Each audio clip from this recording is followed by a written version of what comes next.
Pay attention to my wisdom. Turn your ear to my words of insight, that you may maintain discretion and your lips may preserve knowledge. For the lips of the adulterous woman drip honey, and her speech is smoother than oil.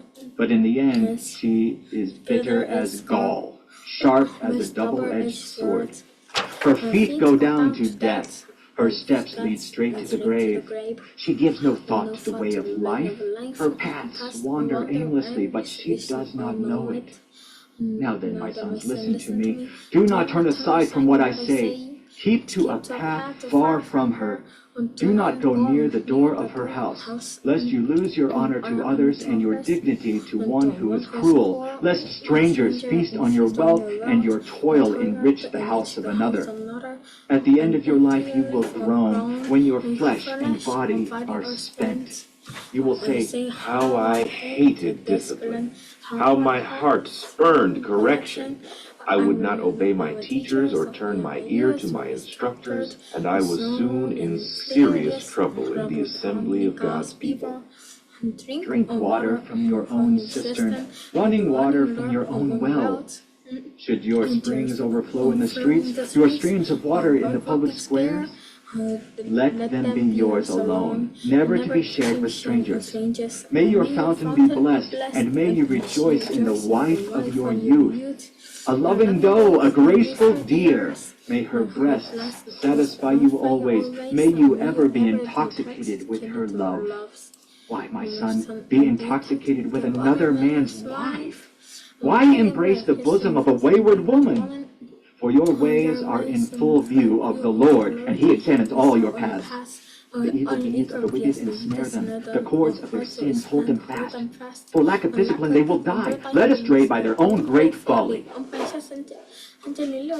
Chapter 6. My son, if you have put up security for your neighbor, if you have shaken hands in pledge for a stranger, you have been trapped by what you said, ensnared by the words of your mouth. So do this, my son, to free yourself. Since you have fallen into your neighbor's hands, go to the point of exhaustion and give your neighbor no rest. Allow no sleep to your eyes, no slumber to your eyelids. Free yourself like a gazelle from the hand of the hunter, like a bird from the snare of the fowler.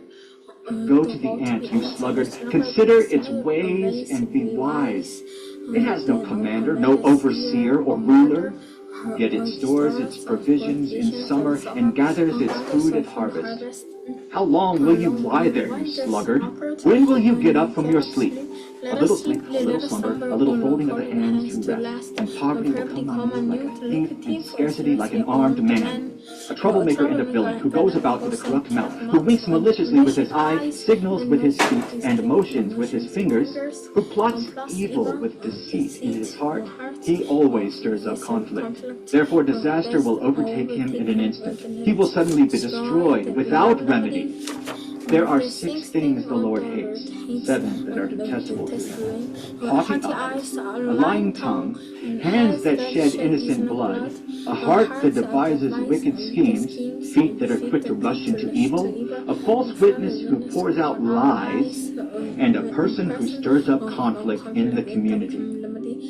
My son, keep your father's command and do not forsake your mother's teaching. Bind them always on your heart. Fasten them around your neck. When you walk, they will guide you. When you sleep, they will watch over you. When you awake, they will speak to you. For this command is a lamp, this teaching is a light, and correction and instruction are the way to life, keeping you from your neighbor's wife, from the smooth talk of a wayward woman.